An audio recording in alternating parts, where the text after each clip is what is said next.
Now, the circumstances weren't the best for anyone, but what was that like to jump in there, and how do you feel you played? It was good. I mean, having that next man up mentality, not knowing what's going to happen, you're dressed for the game, so you always got to be prepared to play. As well as this being my 10th season, I've kind of seen how it could go up and down. Injuries are unfortunately a part of the game, but it's a matter of just next up in time responding. And felt good, coming off the injury last year. I kind of had to trust it a little bit. It was kind of surreal getting back into the game and playing again at SoFi. So once I was able to kind of get over that little couple plays, though, that little period of, I guess, adjusting wise, kind of actually just playing, felt like I was able to settle down a little bit and play well. Obviously, there's some room for improvement and some things I'd like to clean up here and there. But overall, I thought it was a good start in a good direction. Thanks very much. Jordan. Hey, Oday, how's it going? Hey, Jordan, how are you? Good, thank you. Happy bye week. I just wanted to see, because Rob Havenstein mentioned just the communication being something that you guys took extra time, before meetings, after meetings, on the field to work on this last week. And obviously you're doing that in even more of a sort of heightened sense because you're relatively new to the team. So what's that process? I'm wondering, we're not in the meeting room. So are you able to shed some light on what that process is like and how that all works and how you sort of not just retain all of the info, but then use it in real time when you're thrown into a game like that? Yeah, coming in, I think we have a great room all across the board. We have good coaches that put us in good positions and kind of help explain the process as far as terminology goes, scheme, stuff like that in the play. So guys constantly getting around each other, constantly, continuing to bring each other up to speed to terminology. There's a lot of terminology in this offense, a lot more than I guess you would say your usual offense. So getting up to speed is a big part of it, but having the guys in the room to help you along, over communicating is the biggest thing for us too. Even if we think we know it, we say it again just to kind of have that repetitive, memory in us as far as terminology goes, blocking goes, how we want to fit stuff and stuff like that. So even on Sunday, I thought, we had a good communication going, over communicating as well. I got in there and, center, right tackle, left guard, left tackle, everyone's in there over communicating. And that's something, that helped push along the process and, help us, get the dub on yesterday. And then for you, it's kind of probably an odd question, but is there shaking any sort of a weird deja vu almost when you're out there, because you have played there before, but at the same time, you also had a journey and some adversity to overcome as well to get to where you're at now. So how do you kind of compartmentalize those memories and those feelings and move into where you're at now? It really was a long journey getting back and playing back in SoFi, where it happened, the injury happened. So it's like, it's something you think about leading up to the game. It's just a bunch of emotions you got leading up to the game. But once you get on the field, it all settles down. You're in the moment. The game forces you to be in the moment and not thinking about anything else. So just being in the moment kind of helped me push along and play well and trust it and trust my rehab process, everything I put into getting back and stuff like that. And then, really after a game is when I, really get to decompartmentalize everything and kind of sit there and just take it all in, the process, the get back, the journey and all that stuff. So super grateful, have a great support team, God put me in this position to be where I am today as far as getting back and believing in myself and getting back on the field. So it was a big moment for me yesterday, obviously for the team win was huge. And then, the whole line stepping up and doing what we had to do. And then, just after a game, just feeling an unbelievable amount of gratitude for the life of, that I'm living and, being able to come out the process that I was going through last year in rehab and being able to, put my best foot forward now is something that comes full circle, like you said, and just, super appreciative for the opportunity.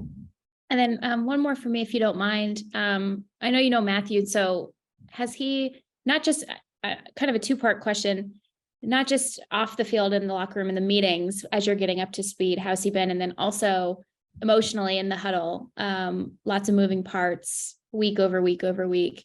How has he been? And how, as a line, do you guys, he has to lean on you, obviously, but how do you guys sort of lean on him in return? I mean, Matthew, him being year 14 for him now, played in Detroit, he's a guy that's been through ups and downs in his career, and he's seen a lot of a lot of change. So, for him to come in, it's always a matter of just communication for him is big, and, bringing guys along, and no guy is too small or too big to kind of communicate with and bring along. So that's something that's always helped. And I think as an offensive line, when you get that from your leader as a quarterback, who's someone who's just always trying to be on the same page, as opposed to having a different kind of vendetta or a different kind of way about handling their business, is always refreshing, because, it makes you feel like a team, makes you feel as one. So, he's a great for us, and he's always been the leader for us up front as far as getting us set and getting us right. And when you do that for your offensive line, it makes guys really want to battle for him, and I'm glad we were able to do that. Thanks, Oday. I appreciate the insight. Yeah, Jordan. Stu?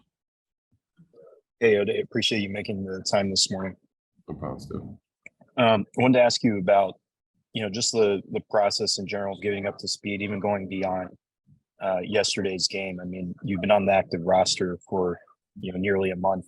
You were assigned to the practice squad at first. Even with as long as you played, what was the process in terms of adjusting and getting up to speed like for you? I mean, for me, I think playing in a bunch of systems that I've played in the past, the schemes and everything like that really isn't much different. There's some wrinkles to things like that. So schematically wise, and learning the plays wasn't as big as a hurdle. I think for me, it was the terminology, the code words for a lot of things, situational stuff like that, and in which they've had in the system for, years now with Sean. So, just learning the terminology, learning the details of the terminology really was the biggest, transition for me here. And then, like I said, having the guys in the room, having the guys on the squad around me to kind of push me along and bring me along when it comes to, the terms and things like that make this offense very unique. So it was definitely a process, but, it's crazy that's only been more than a month now that I've been here, and how fast time is flying. So, I put in the work. The guys helped me put in the work, studied a lot, and, we'll continue to double down on the bye week as well, kind of brushing up on some things and kind of keep, pushing forward on that. And of course, one of those guys was Rob Havenstein. What was that like, during the game, especially just the communication with him, because he mentioned, that he was constantly answering any questions you had, and obviously you were being really communicative on your end as well. Yeah, I mean, Rob's been a pro since we got here. He's kind of leader in our room, and for him to kind of help me along throughout the game and stuff like that, I felt pretty confident about some stuff, but I did have some questions throughout the game, and always him willing to answer the question, and us always being calm. That's the biggest thing about the offensive line. There's never really a panic. You can't be in a panic situation when you're playing all five up front. So it was very calm situation for us. He always answered the questions that I had, along with Colone.